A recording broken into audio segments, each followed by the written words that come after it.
안녕하세요. 오늘은 제가 TFSA와 RRSP 계좌, 여러분들 투자 많이 하시잖아요. 그거에 대해서 설명을 좀 드릴 건데, 제가 갑자기 이 영상을 왜 만들게 됐냐면 커뮤니티랑 유튜브들 이런 걸 좀 보다가 보니까 TFSA 이 계좌에 대해서 조금 착각하시는 분들도 가끔 보이는 것 같아서, 그리고 논란도 조금 있는 것 같아서 영상을 만들게 됐습니다. 두 계좌에 대한 그런 개념 설명 같은 거는 제가 따로 설명 안 드릴게요. 왜냐면 다른 유튜브 채널이나 뭐 검색을 해보시면 워낙 자료들이 많고 다른 분들이 더 설명을 잘 해주셔서 제가 굳이 설명을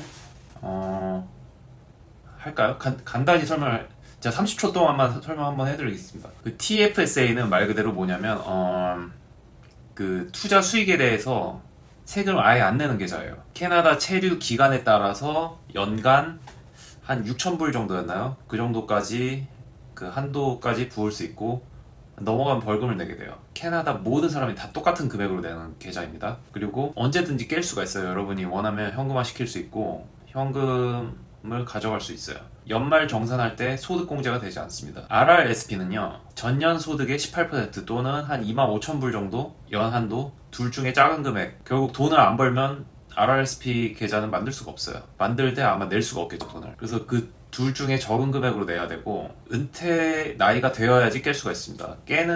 만약 중간에 깨시고 싶으면 뭐 집을 사시거나 하면은 깰 수는 있어요. 대신 다시 갔다가 복구를 해야 됩니다. 한정 기간 안에. 하지만 이 RRSP는 TFSA와 다른 게 소득공제가 돼요. 그리고 투자 수익에 대해서 비과세인 거는 동일합니다. 자, 아무튼 뭐 간략히 설명해드렸는데 다 차치하고 요점은 뭐냐? 캐나다 사실 거면 이 두 계좌를 만들지 않을 이유가 전혀 없어 보이는 계좌인 거는 확실합니다. 특히 TFSA는 그냥 무조건 만드시는 게 나을 것 같고, RRSP도 직장 생활을 하고 노후를 준비하신다면 무조건 만드는 게 좋겠죠. 솔직히 저는 이 두 계좌를 처음 딱 봤을 때, 와, 이 두 계좌만 가지고도 캐나다 올 이유가 하나 더 느는구나 라는 생각이 들 정도로 좋은 계좌예요. 뭐 이런 게 캐나다에 사는 장점이 아닐까 싶은데, 이런 사람들 가끔 있어요. 두 계좌 중에 뭐가 더 좋아요? 뭐가 어떤 걸 해야 돼요? 이게 뭐 고르고 말고 그런 건덕지가 없어요. 두 개 다 무조건 하시는 게 당연히 이득이죠. 이거 마치 여기에 10,000불짜리 현금 다발 있고 여기 10,000불어치 금이 있는데 둘 중에 뭐 고를까요? 두 개 다 가지셔야지 뭘 고민을 하세요.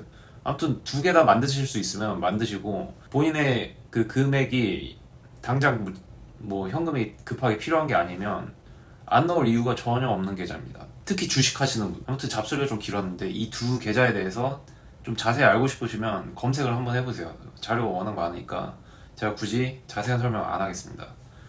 다만 제가 오늘 말할 거는, 이렇게 많은 자료들이 있는데도 불구하고 아무도 설명을 안 해준 모든 유튜브 채널들이 TFS는 이런 거고 RRSP는 이런 거다, 비교를 해보면 어떻다, 이렇게 설명을 잘 해주시는데, 글쎄 제가 하는 투자랑 그분들이 하는 투자랑 좀 달라서 그런지 모르겠지만 제가 생각하는 중요한 포인트가 있는데 그걸 많은 분들이 얘기를 안 해주시는 것 같더라고요. 그냥 국세청 홈페이지 이런 데서 나와 있는 것만 설명해 주셔서 그런지 모르겠는데, 아무튼 짤막하게 제가 설명 한번 드려보려고 해요. 핵심은 뭐냐면 배당 수익입니다. TFSA에 대해서 세금을 안 낸다고들 여러분들이 이해를 하고 계시는데 반은 맞고 반은 틀려요. 정확히 말씀을 드리면 세금을 아예 안 내는 건 아닙니다. 흔히 주식 투자에 대한 시세 차익에 대한 세금은 안 내는 게 맞아요. 원래 다른 계좌 TFSA나 아니면 RSP 계좌 말고 다른 그 마진 어카운트나 캐시 어카운트에서 주식 거래를 하게 되면 세금을 내게 되죠. 현금화 시키지 않으면 세금을 안 내요. 현금화 시켜서 수익이 발생했을 때 과세가 되는데, 여러분들이 남긴 시세 차익의 절반만큼이 소득으로 인정이 됩니다. 중요한 거는 소득으로 인정이 된다는 거예요. 또 다른 분들이 착각하시는 게 있는데 50%를 그냥 시세 차익의 50%를 세금으로 내 라고 생각하시는 분들이 꽤 많이 있어요. 이것도 제가 꽤 많이 본 논란인데, 실현 손익의 50%를 세금으로 그냥 내 라고 해서 어떤 분들은 와, 역시 캐나다 세금 강국 공산주의 국가네 이렇게 얘기하시는 분들이 있는데, 그게 아니라 실현 손익의 50%가 수익으로 잡히는 겁니다. 그래서 세금은 여러분들이 내야 되는 그 세금은 여러분들의 인컴 텍스 브라켓에 따라서 다르겠죠. 아무튼 중요한 건 TFSA 계좌는 시세 차익을 남겨도 세금이 1도 안 붙어요. 심지어 텍스 슬립까지 쓰실 필요도 없습니다. 정말 말이 필요 없는 갓 계좌죠. 최고입니다. 전 세계에 아마 이런 계좌가 있나 싶을 정도로 정말 좋은 계좌예요. 한국에서 주식 수익 내봐요. 세금 얼마나 떼가는지 말도 안 나옵니다. 이거 하나만 봐도 캐나다에서 살 이유가 늘어나겠죠. 자, 중요한 거는 여러분들이 주식 배당을 받으면 얘기가 조금 달라져요. 배당 수익에 대해서 원칙은 세금을 아예 안 내는 게 맞습니다. 왜냐하면은 이 배당이, 이거는 약간 배당에 대한 개념 이해가 조금 들어가야 될지 모르겠는데, 제가 간단히 설명을 드리면, 배당이라는 것 자체가 여러분들은 돈을 주고 주식을 산 주주죠. 그리고 회사 입장에서는 주주들한테 회사에서 이윤을 내고 그 이윤에 대한 배분을 합니다. 그게 배당금인데, 근데 이윤이라는 건 또 뭐냐, 국세청에다가 세금 신고를 하고 이미 세금을 다 내고 남은 금액입니다. 그걸 주주에게 돌려주는 것 뿐이에요. 그래서 세금을 여러분들이 내실 필요는 없어요, 주주로서. 그래서 원칙은 세금은 안 내는 게 맞습니다. 그런데 미국 주식을 샀다.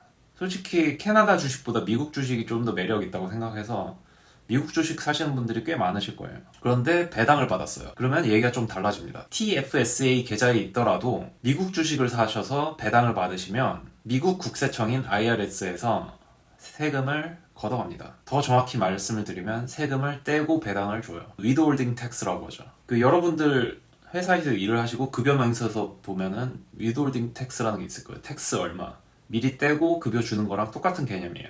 그래서 여러분들이 뭐 텍스 슬립을 연말에 작성을 해서 연말정산 하실 필요가 없는 거예요. 근데 이 세금이 얼마냐? 꽤 큽니다. 30%예요. 어마어마하죠. 그래서 보통 여러분들이 주식 계좌를 틀 때 증권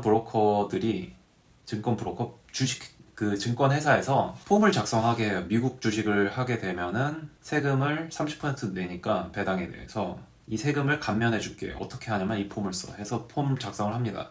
그 폼이 W8BEN이라는 폼이 있는데 이 폼을 작성을 해요. 세금을 깎아주려고. 그래서 이 세금을 이 폼을 작성해서 계좌를 트면 얼마를 내느냐, 세금을 15%를 감면받습니다. 결국 여러분들은 배당을 미국 주식을 통해서 받으실 때 15% 세금을 내고 85%만 받게 되는 거예요. 결국 TFSA는 세금을 아예 안 내는 계좌는 아니다 라는 거죠.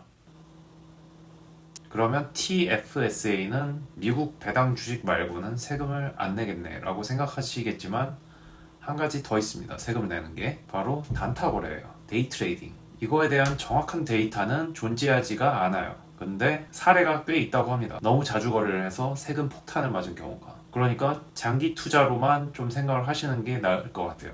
RRSP는 어떨까요? RRSP는 미국 주식이든 캐나다 주식이든 배당 수익에 대한 세금을 일절 내지 않습니다. 왜 미국 수익에 대한 배당 수익도 내지 않냐? 그건 저도 모릅니다. 그러면 여기서 눈치가 좀 빠르신 분들은 투자에 대한 방향이 어느 정도 잘 잡히실 것 같아요.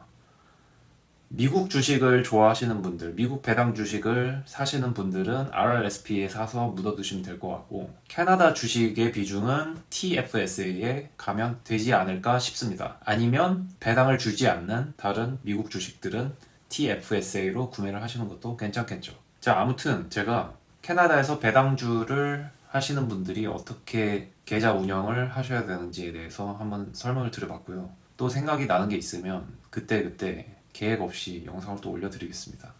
감사합니다.